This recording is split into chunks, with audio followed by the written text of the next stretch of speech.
கரூர் ஏற்றுமதியாளர்களுக்கு பெரும் சவாலாக எழுந்துள்ள கப்பல் போக்குவரத்து கண்டெய்னர் விலையேற்றத்திற்கு நிரந்தர தீர்வு காண வேண்டும் என ஜவுளி நிறுவனங்கள் கோரிக்கை. கரூர் மாவட்டத்தில் 600க்கும் மேற்பட்ட வீட்டு உபயோக ஜவுளி நிறுவனங்கள் அமைந்துள்ளன. இந்த நிறுவனங்கள் மூலமாக கையுறை, கிச்சன் டவல், திரைசீலை, தலையணை உறை தயாரிக்கப்பட்டு வெளிநாடுகளுக்கு ஏற்றுமதி செய்யப்படுகிறது. இதன் மூலம் ஆண்டுக்கு 8000 கோடி ரூபாய் அந்நிய செலவாணி கிடைக்கிறது. கரூரிலிருந்து கண்டெய்னர் லாரிகள் மூலம் ஏற்றுமதிக்கான ஜவுளி பொருட்கள் தூத்துக்குடி துறைமுகத்துக்கு அனுப்பி வைக்கப்படுகிறது. கடந்த 1 மாதமாக சரக்கு அனுப்ப கண்டெய்னர் கிடைப்பதில் தட்டுப்பாடு ஏற்பட்டுள்ளது. இது குறித்து கரூர் ஜவுளி நிறுவன உற்பத்தியாளர் ஸ்டீபன் பாபு கூறியதாவது: தூத்துக்குடியில் இறக்குமதி சரக்கு வரத்து வெகுவாக குறைந்துள்ளதால் ஏற்றுமதிக்கான கண்டெய்னர் கிடைப்பதில்லை.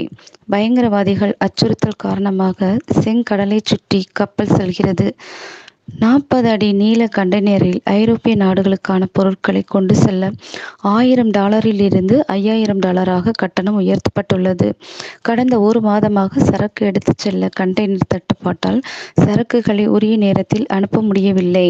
மேலும் கடந்த 3 மாத காலமாக கட்டணத்தை உயர்த்தும் நோக்கத்தோடு கண்டெய்னர் நிறுவனங்கள் செயற்கையான தட்டுப்பாட்டை ஏற்படுத்தியுள்ளனர். இதனை கண்டித்து தூத்துக்குடி துறைமுகத்தில் வருகின்ற 28ஆம் தேதி வேலைநிறுத்த போராட்டம் நடத்தப்படும் என்று தொழிற்சங்கங்கள் அறிவித்துள்ளன. பஞ்சுநூல் விலை உயர்வு, பொருளாதார நெருக்கடி என ஏற்கனவே பல்வேறு பிரச்னைகள் சந்தித்து வரும் ஏற்றுமதியாளர்களுக்கு புதிய சவாலான கண்டெய்னர் தட்டுப்பாடு மற்றும் அதையொட்டி விலை ஏற்றம் பெரும் பிரச்னையாக எழுந்துள்ளது. எனவே தமிழக அரசு கண்டெய்னர் தட்டுப்பாட்டை போக்க நிரந்தர தீர்வை ஏற்படுத்த மத்திய அரசுக்கு பரிந்துரைக்க வேண்டும் என கூறினர்.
Ya está cumplido.